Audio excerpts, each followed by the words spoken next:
On that distant morning in November 1963, America woke up to a day that seemed ordinary, but it carried the end of a great dream.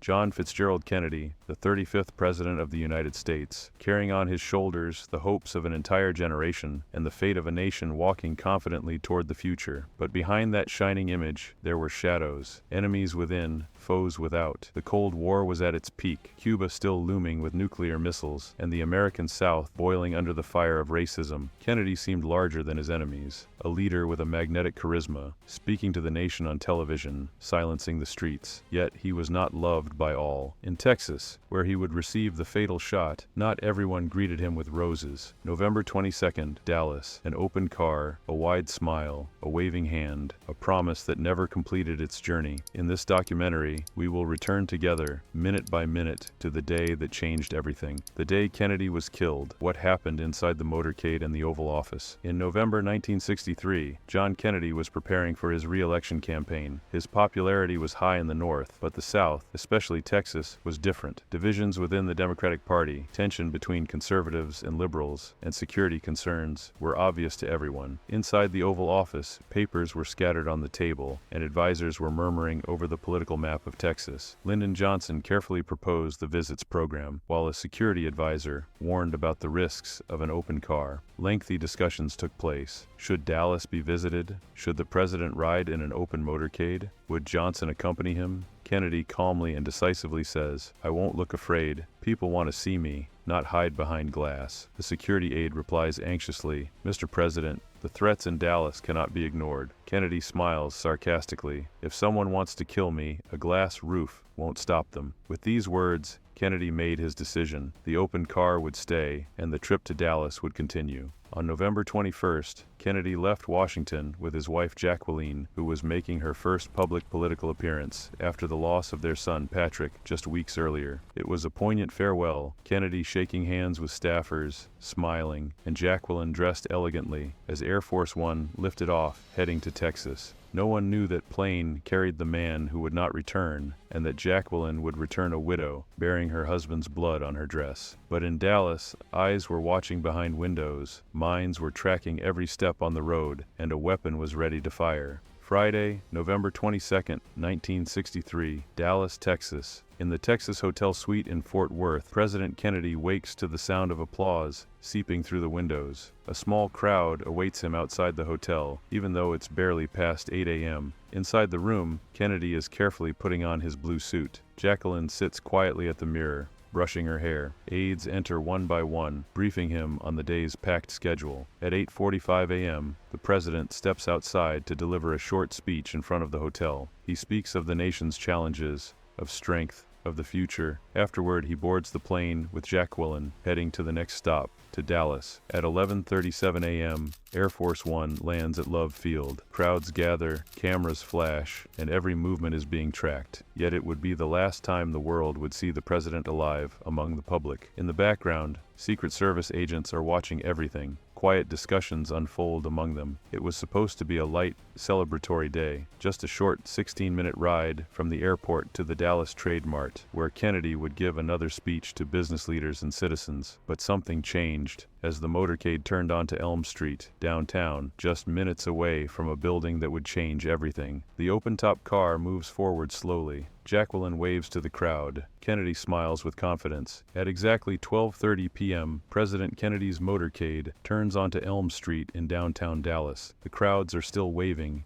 and cameras are rolling non-stop. The open-top Lincoln limousine moves forward slowly. Governor John Connally turns his head left and right, while Jacqueline gently smiles at the people. Meanwhile, on the 6th floor of the Texas School Book Depository, a window is open, and behind it, the shadow of a rifle waits in silence. From behind that window, an unknown figure fixes his eye through the scope, finger resting on the trigger. No one sees him. No one feels a thing. Then, suddenly, the first shot is fired. The president stops waving. His eyebrows rise. His head jerks forward in a strange, sudden motion. His eyes show confusion, as if something has just struck him. Moments later, the second shot is fired. It pierces Governor Connally's back, exits through his chest, then hits his wrist. He cries out in pain, "They got me!" And then comes the third shot, precise and fatal.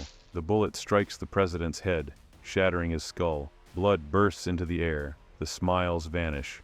The minute turns into an eternity of horror and silence. Jacqueline is frozen in shock. She doesn't scream. She doesn't cry. Instead, driven by some deep maternal and wifely instinct, she climbs onto the back of the car, reaching out as if to recover a part of his shattered skull. No one knows where the bullets came from, how many were fired, or whether the danger has truly passed. Minutes later, the limousine arrives at Parkland Hospital.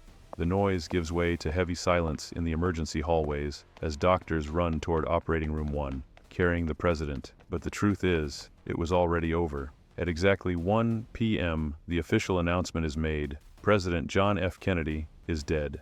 With just 3 bullets, America lost its leader, and the dream that walked bareheaded through the streets of Dallas was shattered. And yet, that wasn't the end. It was only the beginning, because while his body lay still in the operating room, chaos exploded in every direction. In the White House, at the CIA, in the Pentagon, and across the phone lines of the world. At the moment Kennedy's death was announced, America had not yet processed the shock, but the nation doesn't wait for grief. It doesn't pause for loss. Institutions must move, and national security grants no time for tears. In Washington, the Oval Office began receiving a flood of urgent calls, phones ringing endlessly from the Pentagon, from Congress, from major foreign capitals. Questions raced ahead of answers. Was this the act of a lone gunman, or the beginning of a broader attack? Could this be the spark of World War III? Inside the White House, disbelief took over, each glance concealing one pressing question: who is leading the country now? The United States was without a president for only 30 minutes, yet it felt like the longest 30 minutes in the history of the Republic. Vice President Lyndon B. Johnson had been in the car, just behind Kennedy. As the shots rang out, Secret Service agents lunged toward him, shielding and swiftly escorting him to Air Force One. Total secrecy was imposed. No information about his location was released, for fear he might also be a target. Though the plane was fully fueled and ready for takeoff, a firm decision was made. It would not leave the ground before the oath of office was taken. The country could not remain leaderless for even one more minute. Inside the plane, Jacqueline Kennedy still wore her pink suit, stained with her husband's blood. She refused to change. When someone gently asked if she wanted to put on something else, she answered in a chillingly calm voice, "I want them to see what they did to him." At exactly 2:38 p.m., a federal judge stood in a corner of Air Force One and recited the oath to Lyndon B. Johnson. To his left stood Jacqueline, and just like that, Lyndon B. Johnson officially became the 36th President of the United States. The plane lifted off from Dallas, carrying within it a living president and the body of the one who had fallen. The machinery of government pressed on, mercilessly. Orders flowed. Names were screened. Files were opened. Lee Harvey Oswald, the name that shook the world after Kennedy's assassination, a 23-year-old young man, an amateur musician who lived a modest life, but carried a complicated past and shifting political views. On the very same day the shots rang out in Dallas, while trying to flee the scene, he was arrested, but not for the president's assassination, rather for killing a local police officer. It wasn't long before authorities declared him the prime suspect in John Kennedy's assassination. Newspapers flooded with headlines. Official agencies launched investigations, while the public demanded quick answers. Investigator: did you kill President Kennedy? Oswald, coldly, staring directly into the investigator's eyes: "I'm just a scapegoat." Yet the court sessions were never completed.